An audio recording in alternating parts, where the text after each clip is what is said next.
Thank you so much, Shaka. Twagala Mwami Museveni atege.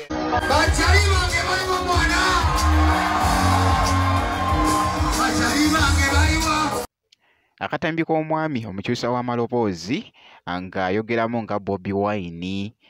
Munnange Bobi Wine avuddeyo nakawako comment katredinze nnyo ate wali ku mikutu egy'enjawulo esayide eno ate nga munnange ate omuyimbi King Saha avuddeyo munnange wali mu katambi ayegomeza munnange Masaka n'oluyimba olw'akamwanyi bampita Geminati era nga nsinzira ku Geminati yogi ngenda kubeera nga ntandika n'akatambi kano kabadde katredinze wali ku mikutu egy'enjawulo kubanga ndaba obedda mpita ku Facebook, TikTok, Instagram wonna nga munnange nga kali mu kutambula kali mu kwogeza abamu obwama esayide eno kakati nno biri wanno eruuyi eno kakati nno omwami ono waliwo abadde aŋŋambyeko awo nti nno asobola okukyusa amaloboozi nga 100 oyo goolengera muganda wange era nga leero eddoboozi lyabadde ali mu kwogeramu ly'omukulu munnange ate Bobi Wine ng'alina munnange eddoboozi awo lyabadde ayogera ery'omukulu Bobi Wine naye omanyi okwogera nga Bobi Wine yennyini kakati nno mu katambi kano ku mukutu ogwa TikTok Bobi Wine yavuddeyo n'akomenti nga n'agamba nti nno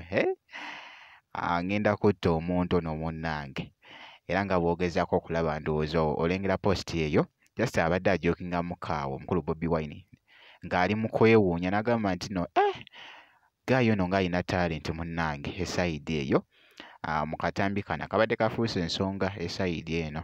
Robert Kyagulanyi Ssentamu aka Bobi Wine. Please say hello to the people. Well,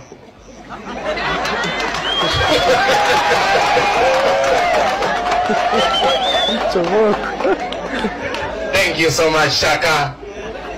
Twagala Mwami Museveni ategele.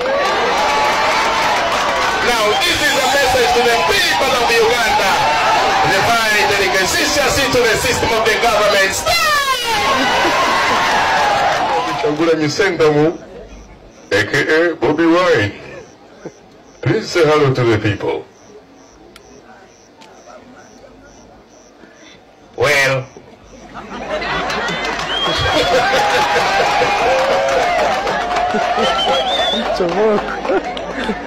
thank you so much, Shaka.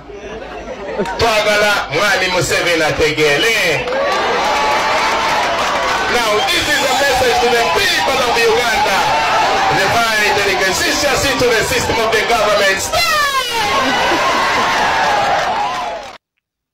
Byebyo nno munnange ate ebigenze mu maaso mu katambi ako naye ndowooza comedian munnange omanyi ngezezzaako okunoonyereza munnange esayidi eyo omanyi nange olumu oluusi binsukkako esayidi eyo naye nga byebyo munnange nga wolabyeko mu katambi ako kakati ako kankuggyeko ate nkutegeezeko nti n'omuyimbi King Saha yayogomeza munnange ate eno Masaka esayidi eno nkugambye abantu babadde bangi mu kifo naye kasita yayimbye oluyimba akamwanyi n'osooka n'ondabira munnange ate awo enduulu kyabadde kitya munnange mu katambi era nga boogezako okulaba bakyali bange baliwo mwana bakyali bange baliwo bakyali bange baliwo nze era mbayimbire wanika kyokutte nze yakuyimbire alina katambaala alina enkofiira kyolina kuyimbire oba olina mikono gyo obire mikono gyo oba kuyimbire oba owanike katebeko owanike kyolina walayi wanemirembe gyaliwo Ulira. Sibalama bekamulinga galiwo bana abasajja bajjawo era batakumizisa ate ng'olubagambako nti obwo buyaye bwakubwa buli kimu bakimanyi ng'olubagambako enjego ziruma wano enkune zaaliwo labazonna kubomoka buli omu ali ku lulwe nkugambye yayogomeza munnange ate ekifo era nga boogezako okulaba omanyi oluyimba akamwanyi luyina engeri gye lukwatamu munnange ate omubabira awo nga lutandika awo era nga bw'owulidde munnange omwana mulenzi munnange ateekingisa ng'ali ku show eyo e Masaka nkugambye yayuugumiza ekifo era nga bw'ogezaako okulaba munnange mu katambi ako. Kaakati nno bwe nti bwe nkoze era nga ngenda kubeera nga nkomawo kakasa nti no video gimpya like kusa ate n'okusubscribinga jjukira nti no obeera ofuna notification ku video empya ebeera ezze wano wennyini. Ngenda kubeera nga nkomawo ate mu maaso eyo.